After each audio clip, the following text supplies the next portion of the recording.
अब गौर से एक बार और सुन।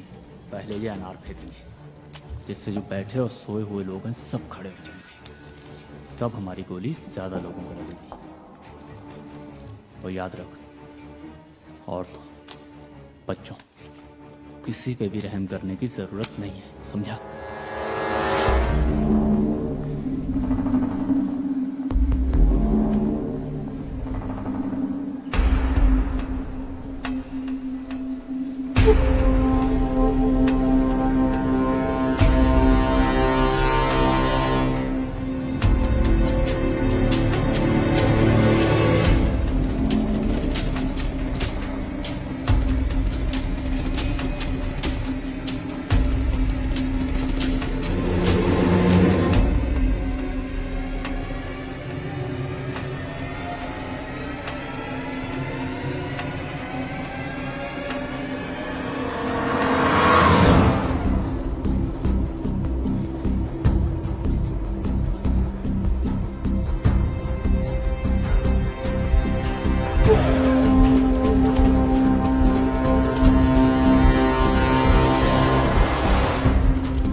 stage.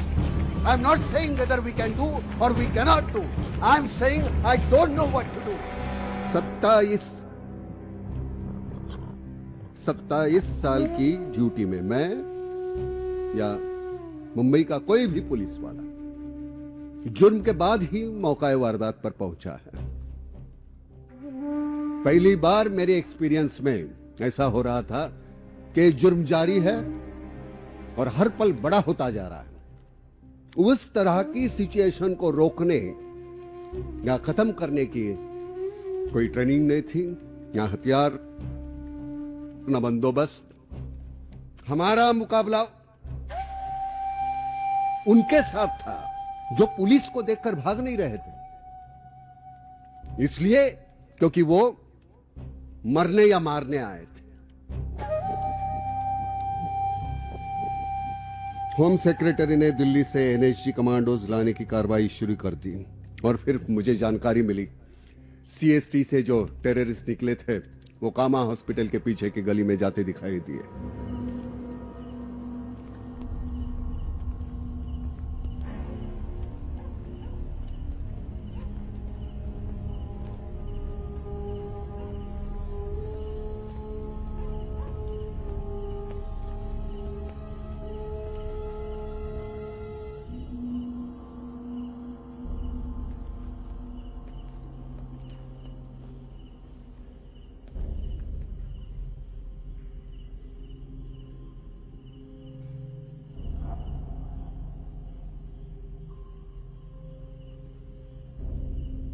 पानी मिलेगा?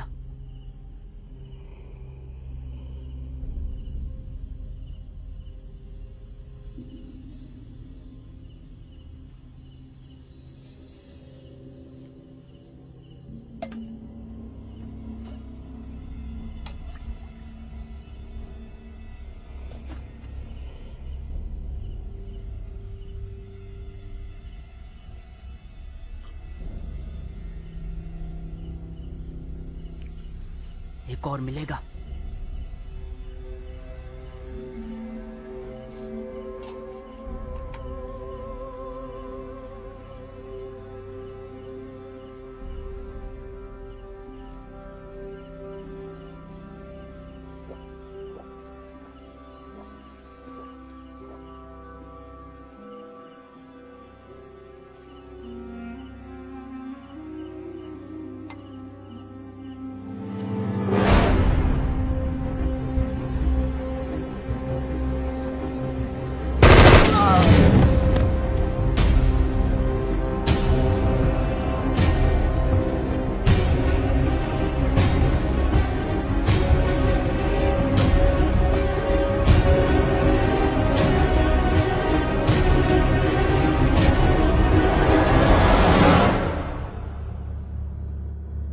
हाँ, मैंने भी सुना है सीएसटी में आतंकी हमले हुए हैं। डिटेल्स नहीं पता, लेकिन लोग यहां तक कह रहे हैं कि ताज में भी फायरिंग हुई है।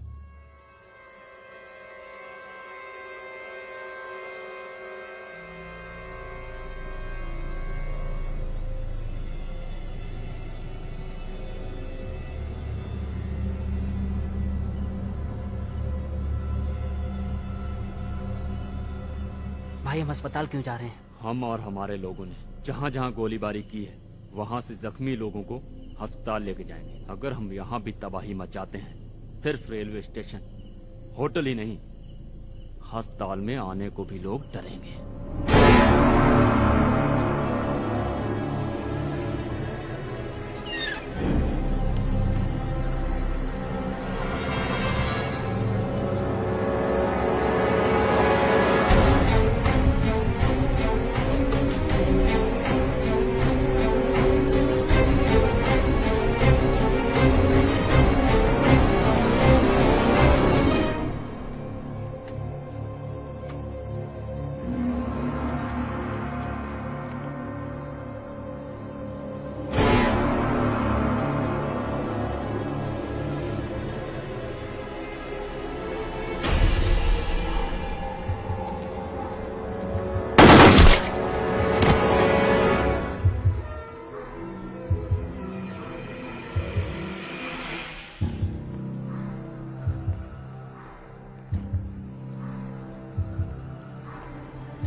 सारी लाइट ऑफ कर दे जल्दी।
खामखा क्यों चला रहा है?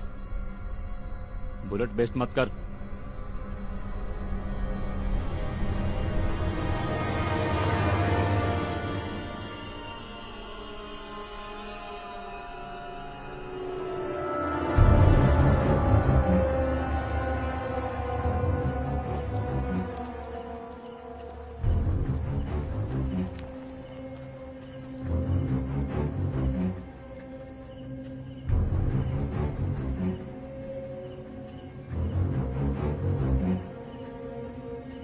सर हम लोग पहुंच गए।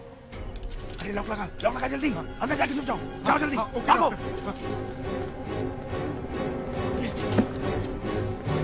भी क्या करता है? चला चला लंबा।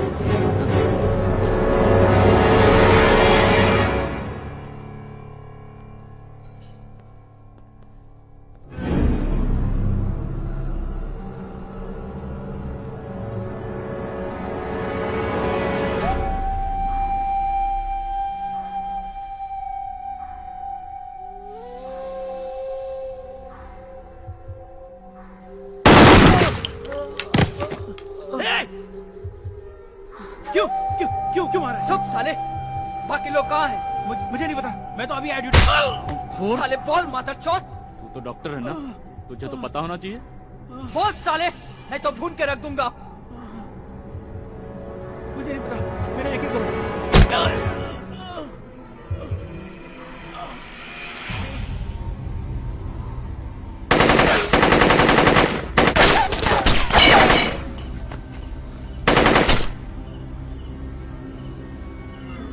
क्या हुआ?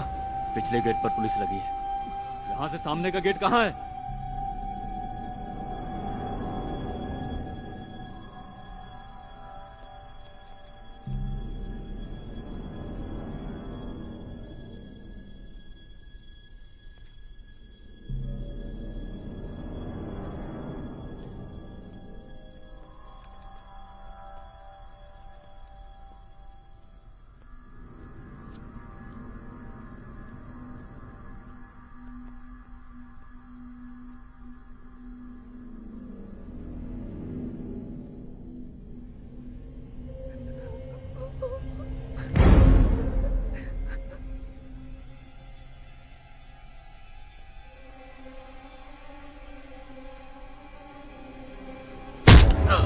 बता सामने का रास्ता कहाँ है?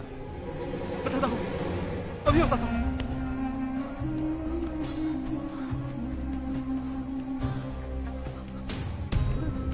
हथियार फेंक दो और अपने आप को सरेंडर कर दो।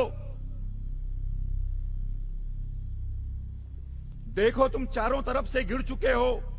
मैं कहता हूं हथियार फेंक दो और अपने आप को सरेंडर कर दो।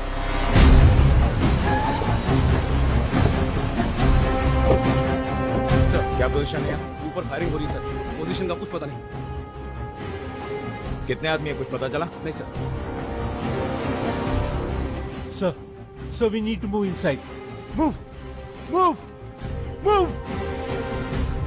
Hold show. पता नहीं कितने लोग अंदर फंसे हैं। We can't take risk. We need to check the next.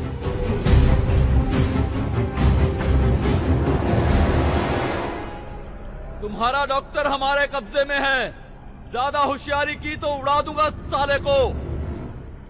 हम नीचे आ रहे हैं।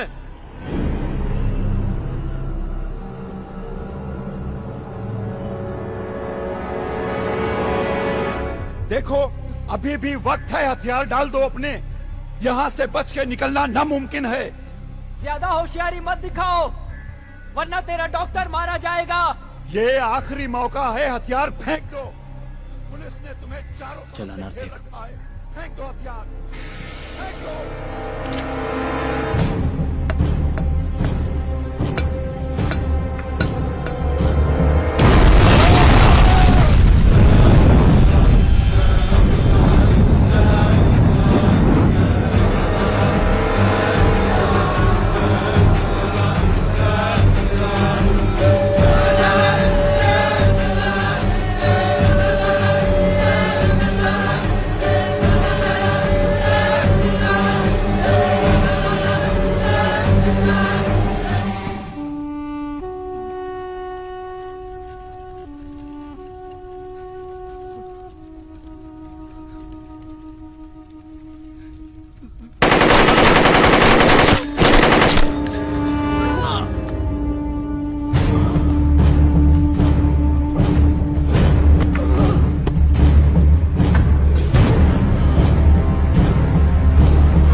अंदर से आती फायरिंग की आवाजों से और इस शक से कि आतंकवादी फ्रंट एंट्रेंस से भाग न जाए, ताकि बैक एंट्रेंस पहले से ही सिक्योर कर चुके थे,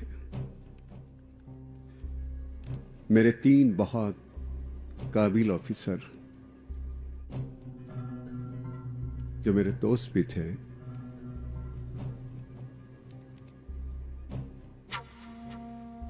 अस्पताल के फ्रंट एंट्रेंस की तरफ निकले। दादो पीछे बैठ, मैं गाड़ी चलाता हूँ। पाटिल दरवाजा खोल। सर।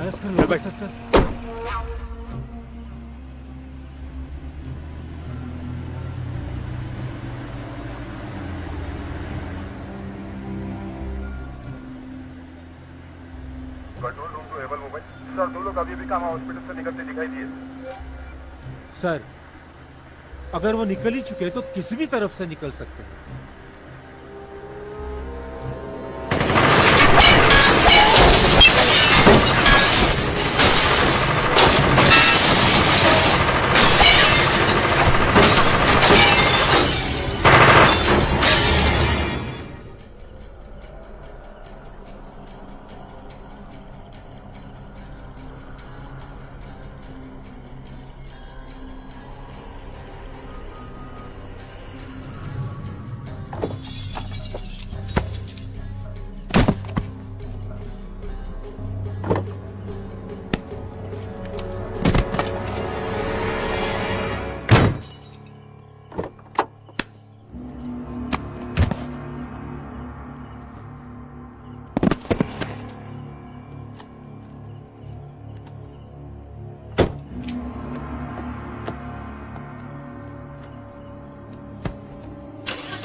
रेडियो ऑपरेटर के पॉकेट में जो फोन बजा वो उसके पिताजी का फोन कॉल था। अहमदनगर में टीवी पे जब उन्होंने न्यूज देखी तो बेटे की सलामती की खबर लेनी चाहिए और फोन किया।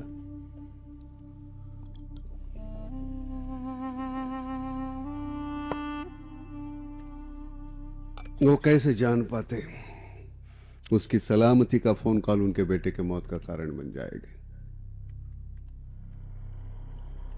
और फिर शूटआउट में टायरों पे गोली लगने से कार रुक गई।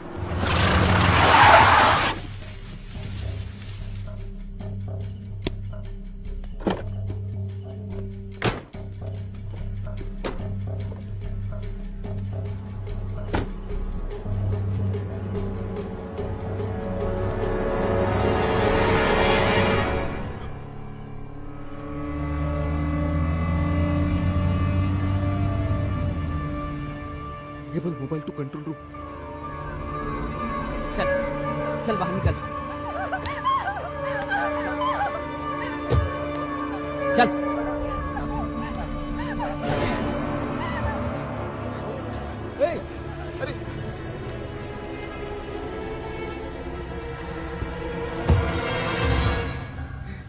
अरे और अभी उन लोगों ने एक सिल्वर कलर की स्कोडा को रोका है।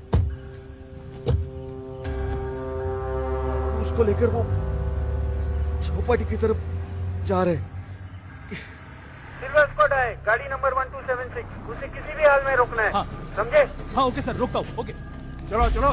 ए बैरिकेड के अंदर निकले। ए पब्लिक वाला उधर से चल। ए चला चला चला निकला। ए चला खरीदा चला। ए बाबा, ए गाड़ी का चल लोग। ले लेफ्ट साइड से गाड़ी छोड़ दो। ए चला निकला। ए गाड़ी का चल चल ये साइड में दे। चल ए बाबा, ए जाना चला निकला। चल निकल चल चल।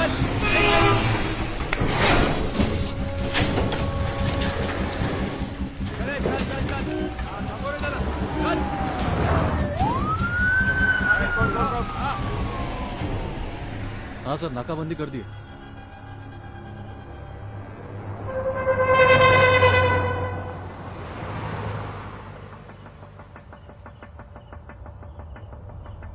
सर स्कोडा लग रही है। ए बैरिकेड लगा। ए जल्दी कर। ए लाओ ना। ये नया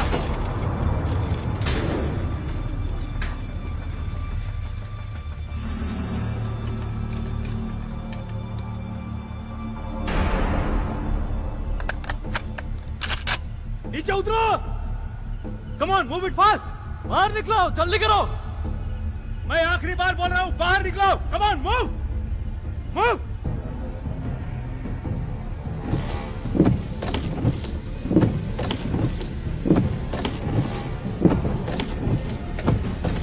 बत्ती बंद करो। नीचे उतर। Move it.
एस्कॉर्ट के साथ भेजना। Mind well armed escort. हो सकता है उसके आदमी फॉलो करते होंगे उसे। तुम नरीमन हाउस चले जाओ, वहां की हालत गंभीर है। Get with Delhi. Sir Delhi. Sir we got one. Yes, Delhi से ऑर्डर आया कि उसे हर कीमत पर सुरक्षित रखा जाए, और वो ऑर्डर सही था, क्योंकि वही एक सोर्स था जिसके जरिए हम इंफॉर्मेशन निकाल सकते थे। तब मैंने अपने ऑफिसर को फोन किया। हाँ सर। कैसी हालत है? ट्रीटमेंट चल रहा है, ठीक ही लग रहा है मुझको। क्राइम ब्रांच ले आओ। सर डॉक्टर क्लियरेंस नहीं दे रहे हैं। बस ले आओ, बीच में आए तो शूट द डॉक्टर। उसी वक्त आतंकवादी हमारे लोगों को मार रहे थे और हमारे डॉक्टर्स उसकी मरहम पट्टी करना चाहते थे। मैं जानता हूं वो उनका प्रोफेशनल एथिक्स है कि एक डॉक्टर को अपने मरीज का बैकग्राउंड नहीं देखना चाहिए, लेकिन मेरे पास उस समय ऐसे महान आदर्शों के लिए वक्त नहीं था, क्योंकि मुझे कसाब से इंफॉर्मेशन की सख्त जरूरत थी, जिसके जरिए ताज, नरीमन हाउस और ओबेरॉय में फंसे लोगों को बचाया जा सके। और आखिरकार उसे मेरे पास लाया। ज्वल प्रवाह पावितस्थले कलेवलं निलम्बिताम्बुजंग तुंगमालिकां डमट्टमट्टमट्टमट्टनिनादवट्टमर्वयं चकार चण्डताण्डवस्तनोतु नः शिवः शिवं जटाटविकलज्वल प्रवाह पावितस्थले कलेवलं निलम्बिताम्बुजंग तुंगमालिकां डमट्टमट्टमट्टमट्टनिनादवट्टमर्वयं चकार चण्डताण्डवस्तनोतु नः शिवः शिवम्। पहली बार देखा तो मैं हड़बड़ा गया था, चौंक गया था। कई सालों के अपने तजुर्बे से कि जानते हुए भी कि जरूरी नहीं कोई खतरनाक आदमी खतरनाक दिखे, मैं फिर भी चौंक गया। कसाब ये इतना नाटा सा,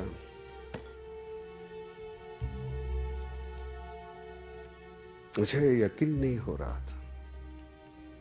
इस 20 साल के लौंडे ने मेरे शहर में इतनी तबाही मचाई थी।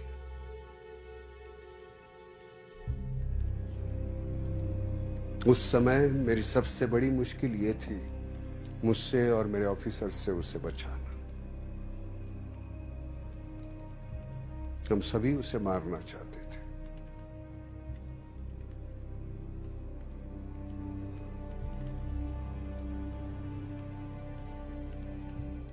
अपने आप पे मैंने काबू रखा और जल्द से जल्द उससे इंफॉर्मेशन निकालने की कोशिश करने लगा। नाम क्या है? अजमल। बाप नहीं है? मोहम्मद अजमल आमिर कसाब। कहाँ से? कराची से। कैसे है? दरिया में एक हिंदुस्तानी को पकड़ लिया और वो हमें यहाँ मुंबई तक ले आया। बोट का नाम क्या है? कुबेर। बाकी के लोग कहाँ हैं बोट के? मार दिया।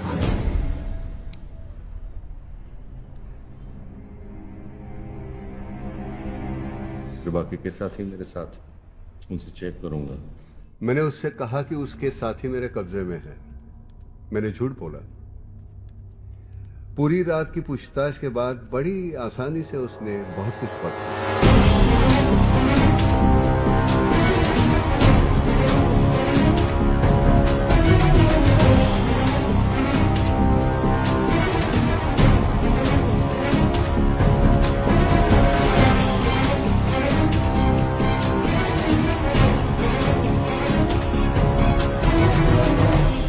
फिर सुबह तकरीबन 7 बजे मेरा एक अफसर अंदर आया।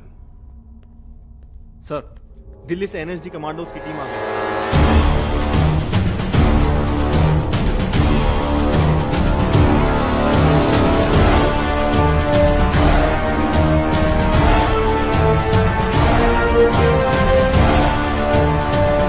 They have assault rifles, grenades, RDX.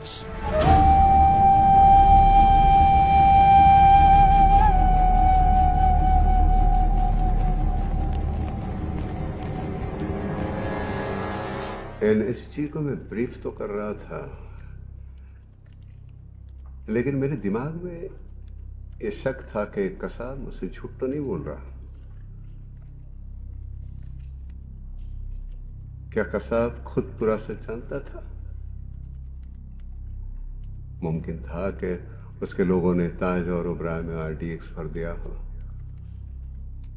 और NSG और बाकी के फोर्सेस के अंदर आने का इंतजार कर रहे हो ताकि एक साथ सबका खात्मा कर सके। लेकिन ऐसे हालात में खतरा मोल लेने के सिवा हमारे पास दूसरा कोई चारा नहीं था। ताज होटल और नरीमन हाउस में तब भी लोग खतरे में थे। NSG अपने मिशन पर निकल गई और कसाब से मेरी इंटरोगेशन जारी रही। तुम्हारी औकात नहीं है कि तुम आका की बातों को समझ सको।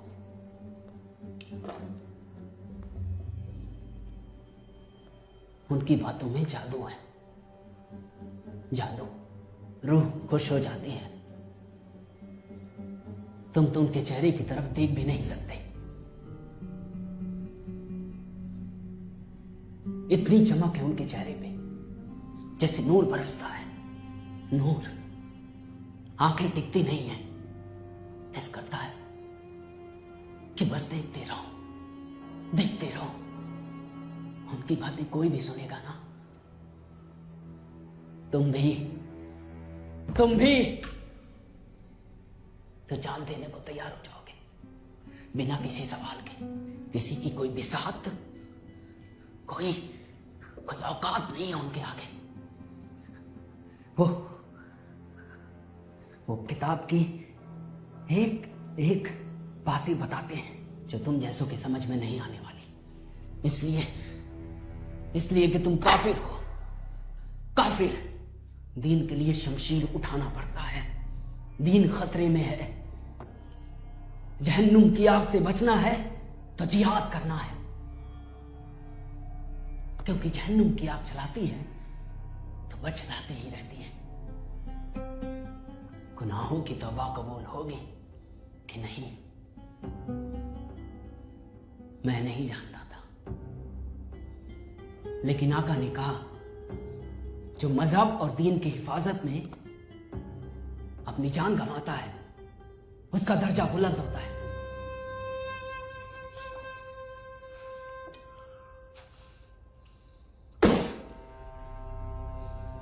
पत्थर। आका कहते हैं कि जो अल्लाह के लिए जान देता है, अल्लाह उसके गुनाहों को चाहे जितने भी घटिया क्यों ना हो, मुआफ कर देता है। कोई सवाल जवाब नहीं होता है उससे। हे तुम क्या जानो, अल्लाह, रसूल, जिहाद। पता है जिहाद ही एक ऐसा रास्ता है जिसमें हमारी रूह की पाकीज़गी और नूरानियत बरकरार रहेगी। आका ने कहा, शहादत के बाद फरिश्ते हमें सीधे जन्नत ले जाएंगे। जन्नत। कयामत में हमें शान से उठाया जाएगा और जन्नत में खूबसूरत हूरें होंगी। दूध और शहद की नदियां होंगी जहां हमें उनसे नहलाया जाएगा। और ये सब सिर्फ उनके हक में आता है जो दीन के लिए जान गंवाता है। दीन के लिए।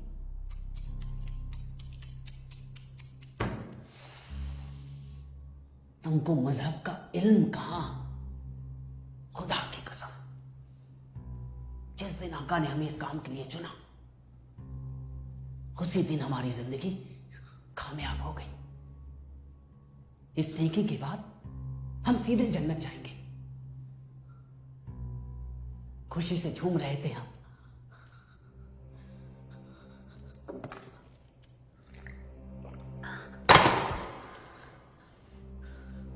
आका ने विदा करने से पहले कहा,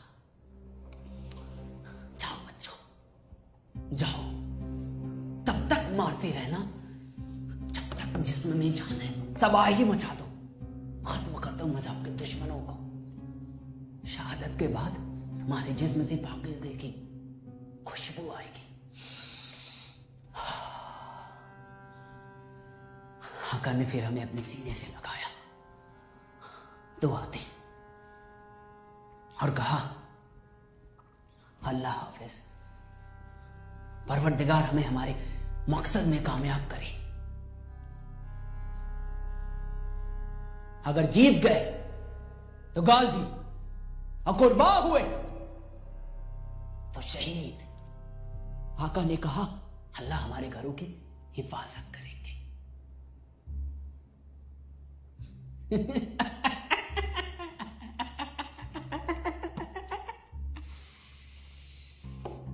तुम्हारे लोगों को जिंदा कत्ल करने में जो मजा मिला, कसम से मादर चौध,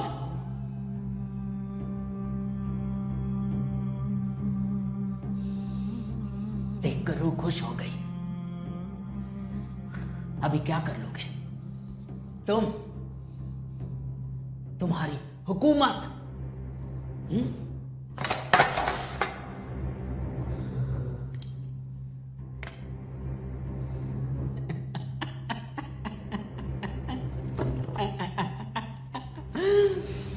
क्यों? बोलो बोलो।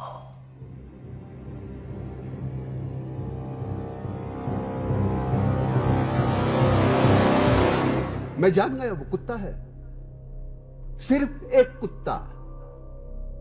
अगर कुत्ते का मालिक अपने कुत्ते से काटने को कहे तो कुत्ते पे गुस्सा करना बेवकूफी है। असली दरिंदे तो वो है जिन्होंने दरिया पार से ऐसी घिनौनी हरकत को अंजाम दिया। लेकिन इसका मतलब यह नहीं कि मैं कसाब को कसूरवार नहीं मानता। अगर मेरे हाथ कानून से बंधे नहीं होते तो इन्हीं हाथों से मैं उसे चीर देता।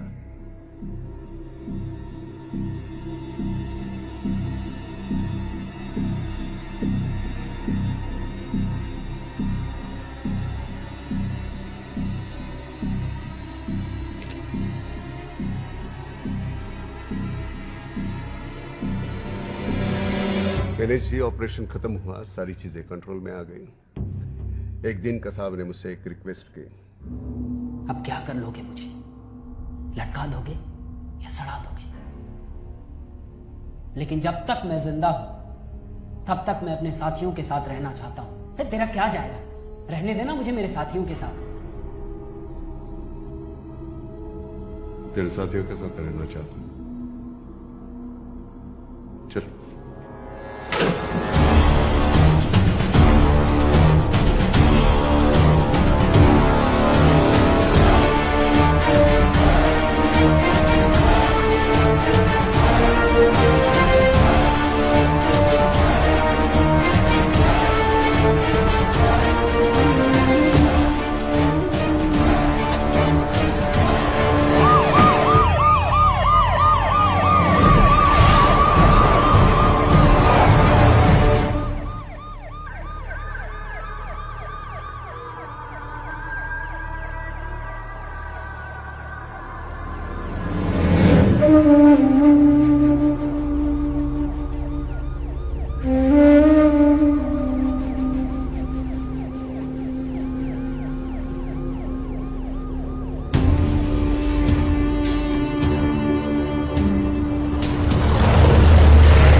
किन्हीं के साथ रहना चाहता है ना तू?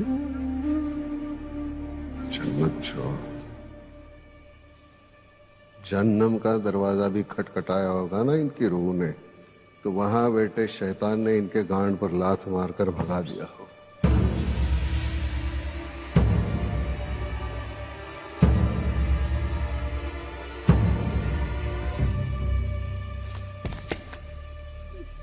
या अल्लाह! तो यहीं कहीं भटकती होगी उनकी रूहें। मैं तो नहीं देख पा रहा हूं, शायद तू देख सकेगा, तेरे अपने हैं।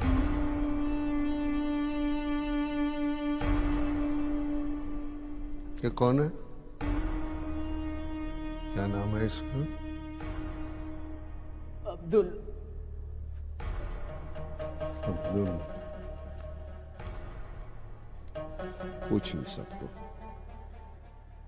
क्या होता है जिहाद। कुछ शायद अब समझ गए होंगे।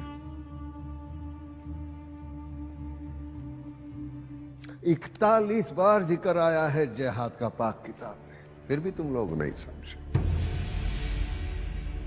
तुम क्या समझते हो?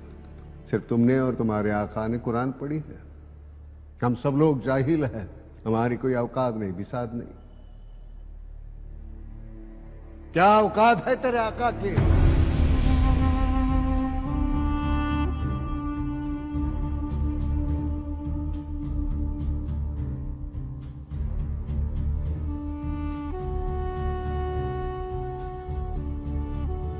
दर्स में तेरे आका ने यह नहीं बताया हुआ तो अशरफुल मखलूक है, यानी इंसान, खुदा की बेहतरीन तख्लीक। इंसान को बनाने के बाद सजदे करने का हुक्म दिया था खुदा ने फरिश्तों को, जानता है? तुम्हारे आका ने यह नहीं बताया कि जहन्नम के आग से बचने के लिए खुदा ने तौबा बनाई है।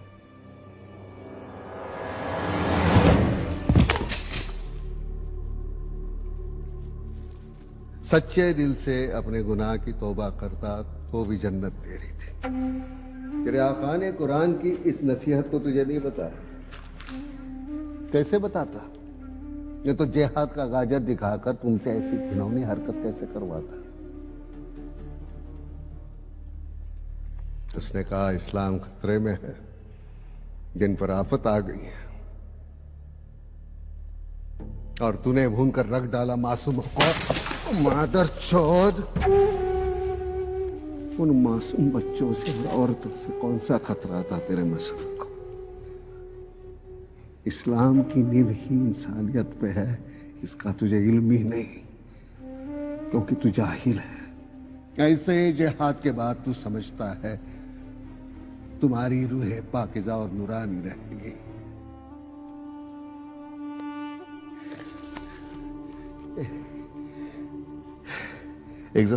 एग्जॉस्ट चालू कर।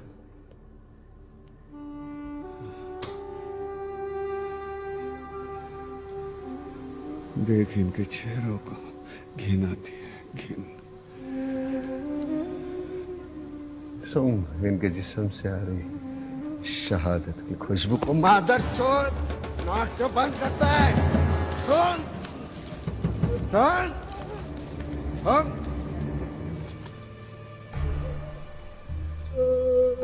सुन सुन, Song. फरिश्ते आएंगे,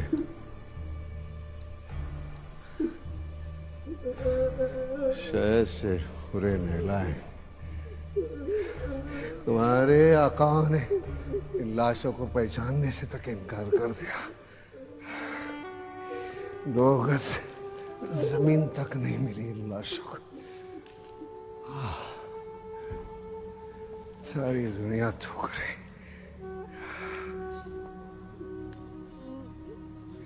इसे कुर्बानी शहादत कहता।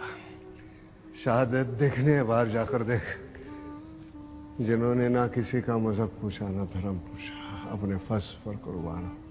भगवान और अल्लाह की बनाई हुई कुदरत और इंसानियत की सलामती के लिए शहादत दे दी अपनी।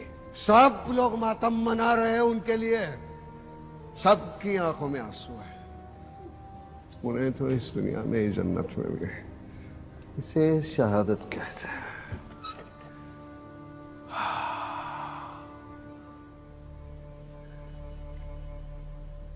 तो खुशी से झूम उठा था ना जब तेरे आका ने इस काम के लिए तुझे चुना। एक बात बता, जिसको भी तूने मारा, कभी अपने जमीर से पूछा उनका गुनाह क्या है? जमीर, जमीर, जमीर, जानता है जमीर? बच गए तो गाजी, नहीं तो शहीद।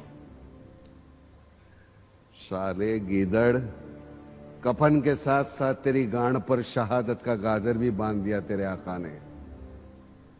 तुझे ये नहीं बताया कि कयामत के रोज ऐसी घिनौनी हरकत करने वालों की सजा सबसे पहले होगी। ये मैं नहीं, हजरत मोहम्मद मुस्तफा सल्लल्लाहु अलैहि वसल्लम ने फरमाया है। उनके बाद उनकी नसीहत ये जानता भी है तू?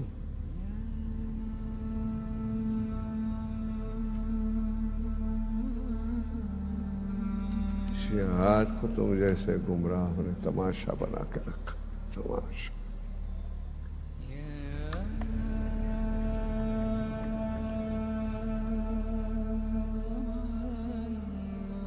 करना है जहाद तो करो, पहले अपने नफ्स के साथ, अपने दिल और दिमाग में पनपती हुई बुराइयों के साथ। वो है जहाद, जहादुल अकबर।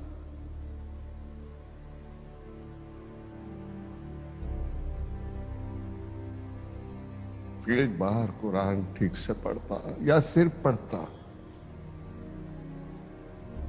तो भी समझ जाता मुसल्लम ईमान क्या होता है। अव्वल तो तुम मुसलमान हो ही नहीं। इस्लाम बहुत बड़ी चीज है, तुम्हारे जैसे लोग नहीं समझ पाएंगे।